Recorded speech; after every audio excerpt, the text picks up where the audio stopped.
Starscream Kills presents in a Geeky-Guy production. Hello there. This is my third take of doing a series of videos on this particular deck that I'm holding in my hand, which is something I've been wanting to share with you for quite some time, but I've just been having a hard time getting it in a format that I think you'll all like. I really enjoyed the Vamp It Up deck. It was one of the three new types of Zendikar decks I thought that was just really great to show. The problem was it took so darn long to take you through the series. I felt bad about that, about having you there for so many minutes. So I'm going to try to do this quicker, and I just haven't succeeded so far, so let me try. The MVV, as I call it, Mono Black Vampire deck, is one of the three types of Zendikar decks that I think is unique to this new set of cards.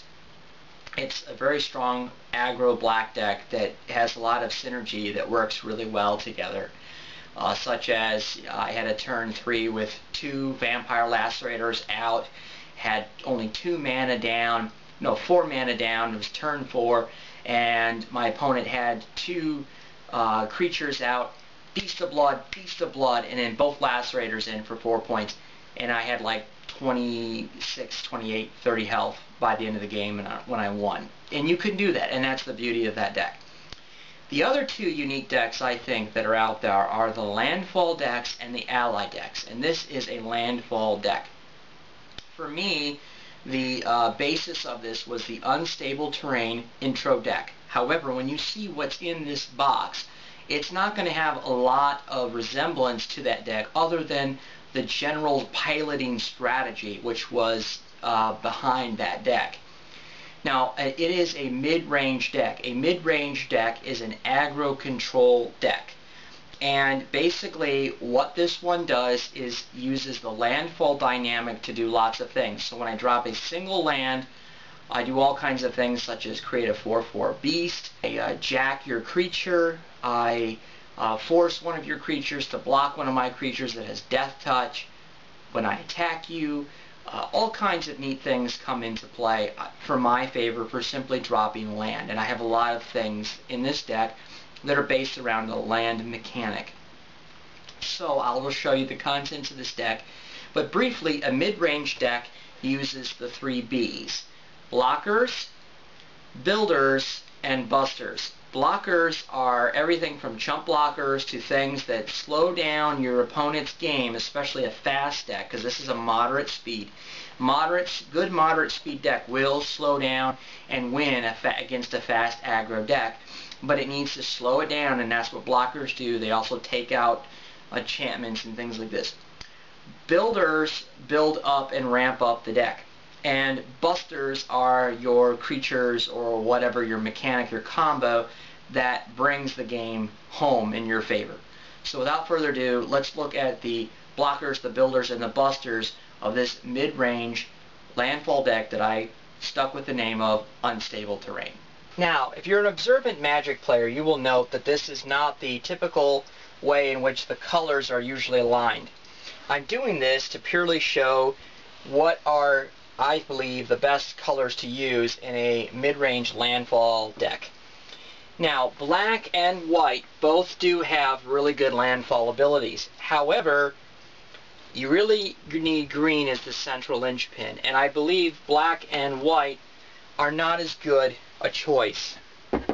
Instead, a more allied color to green is a better call, even though blue is technically adversarial, and black would be there.